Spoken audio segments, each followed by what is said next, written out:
قرآن کریم آخری پیغام ہے، اس پیغام کے بعد کوئی پیغام نہیں۔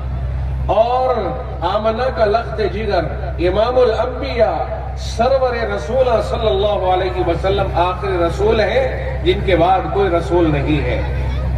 آخری پیغام قرآن کریم آخری رسول کے ذریعے اللہ نے، اور یہ امت آخری امت ہے، اس کے بعد کوئی امت نہیں، اس کے بعد قیامت ہے۔ اس پیغام کے بعد کوئی پیغام نہیں، اس کے بعد قیامت ہے، اور رسول کے بعد کوئی رسول نہیں، اس کے بعد سیدھی قیامت ہے۔ اب تو آخر اسی کے اوپر ہو جائے گا۔ قرآن کریم کہہ رہا ہے وَمَن يَبْتَغِ غَيْرَ الْإِسْلَامِ دِينًا فَلَن يُقْبَلَ مِنْهُ، جو آدمی دین اسلام کے علاوہ کوئی دوسرا طریقہ کار اختیار کرے گا تو اس کو قبول نہیں کیا جائے گا، ہرگز قبول نہیں کیا جائے گا، کوئی صورت اس کے قبول ہونے کی نہیں ہے۔ اگر اللہ کے یہاں پر کوئی پیغام قبول ہے وہ صرف اور صرف قرآن کریم کا پیغام ہے، اسلام ہے۔ اس کے علاوہ اگر کوئی دوسرا طریقہ اختیار کرے گا ناکارہ، نامراد اور خائب و خاسر ہو جائے گا۔ وَهُوَ فِي الْآخِرَةِ مِنَ الْخَاسِرِينَ، وہ آخرت میں نقصان اٹھانے والوں میں سے ہوگا۔ دنیا میں آدمی سمجھتا ہے میں جو طریقہ کار اختیار کیا ہے وہ بہتر ہے، اور لوگوں کو اس کی طرف دعوت دیتا ہے۔ إِنَّ الَّذِينَ فَرَّقُوا دِينَهُمْ وَكَانُوا شِيَعًا كُلُّ حِزْبٍ بِمَا لَدَيْهِمْ فَرِحُونَ، ہر طبقہ اپنے اپنے پاس کے قانون ضابطوں کے اوپر خوش ہے کہ میں جو کر رہا ہوں وہ درست ہے اور دوسرا جو کر رہا ہے وہ غلط ہے۔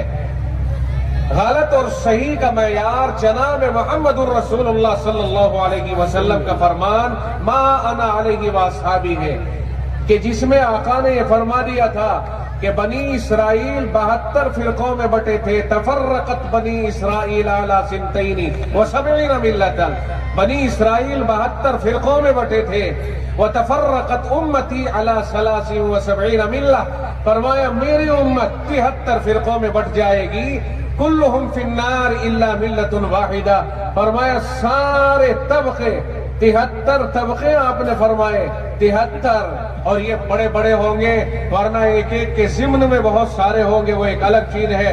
73 بڑے بڑے نامور فرقے ہوں گے مسلمان کہلانے والے، فرمایا کہ وہ سارے کے سارے جہنمی ہوں گے، کلمہ بھی پڑھ رہے ہوں گے، اپنے آپ کو اسلام پر چلنے والا بھی کہہ رہے ہوں گے، اور آمنہ کا لخت جگر یہ ارشاد فرما رہا ہے اس کے باوجود وہ جہنمی ہوں گے۔ آقا سے پوچھا گیا یا رسول اللہ، یا رسول اللہ آپ فرما رہے سارے جہنمی ہیں الا ملت واحدہ، سوائے ایک طبقے کے، سوائے ایک طبقے کے۔ اللہ کے رسول سے پوچھا گیا من ہی یا رسول اللہ، آپ نے فرمایا اللہ کے رسول وہ جماعت جسے آپ یہ فرما رہے ہیں کہ وہ جنت والی ہوگی، سارے جہنمی ہوں گے، صرف ایک جماعت بچے گی سب میں سے، وہ کون ہے؟ تو آپ نے ارشاد فرمایا ما انا علیہ واصحابی، فرمایا جو میرے اور میرے صحابہ کے طریقے پر چلنے والے ہوں گے صرف وہ ہوں گے جو جنت کے حقدار ہوں گے، اس کے علاوہ باقی کلمہ پڑھنے کے باوجود اپنی گمراہیوں کی وجہ سے جہنم کے حقدار ہوں گے۔ یہ اور بات ہے کہ کسی کا کلمہ اللہ کو قبول ہو جائے اور پھر وہ اپنی سزاؤں کے بعد جنت میں چلا جائے، لیکن پہلی فرصت میں ایک طبقہ بچا ہے صرف ما انا علیہ واصحابی، جو رسول اللہ اور رسول اللہ کے صحابہ کے طریقے پر چلنے والا ہوگا، وہ جنتی، جنت کا حقدار۔ اور یہ کوئی اور نہیں، میں کسی دارالفتاء کا فتویٰ آپ کے سامنے ذکر نہیں کر رہا، یا کسی بڑے سے مولوی کا قول بیان نہیں کر رہا، بلکہ میں امام الانبیاء جناب محمد الرسول اللہ صلی اللہ علیہ وسلم کا ارشاد گرامی آپ کے سامنے پیش کر رہا ہوں۔ آقا نے فرمایا جو رسول اللہ کے طریقے پر چلے گا، میرے طریقے پر چلے گا اور صحابہ کے طریقے پر چلے گا، وہ جنت کا حقدار ہوگا۔ اور اس کے علاوہ جو اپنے طریقے پر چلیں گے اور رسول اللہ کے اور صحابہ کے طریقے سے ہٹ کر چلیں گے، فرمایا سب کے سب جہنم کے حقدار ہوں گے۔ اس لیے ہمیں بھائی علماء سے راہ سمجھنی ہوگی کہ کون سی راہ وہ ہے جو رسول کی راہ ہے، کون سی راہ وہ ہے جو صحابہ کی راہ ہے، تاکہ ہم اس راستے کو اپنا کے جنت کے حقدار بن جائیں۔ علماء سے معلوم کرنا پڑے گا۔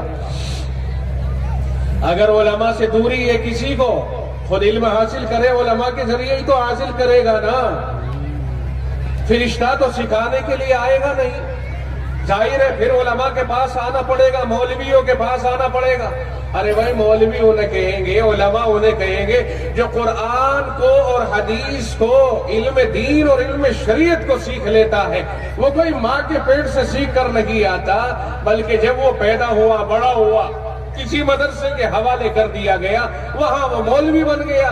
مولوی بن گیا، بہت سارے ایسے بچے جو مولوی بنے، سب کو علماء اور مولوی کہا جانے لگ گیا۔ اب جنہوں نے قرآن کریم سیکھ لیا وہ ہم میں ہی سے تو ہے، غیر تو ہے نہیں۔ اس لیے ہمیں ان مولویوں سے معلومات کر کے اور اپنی زندگی کے دھارے کو درست کرنا پڑے گا۔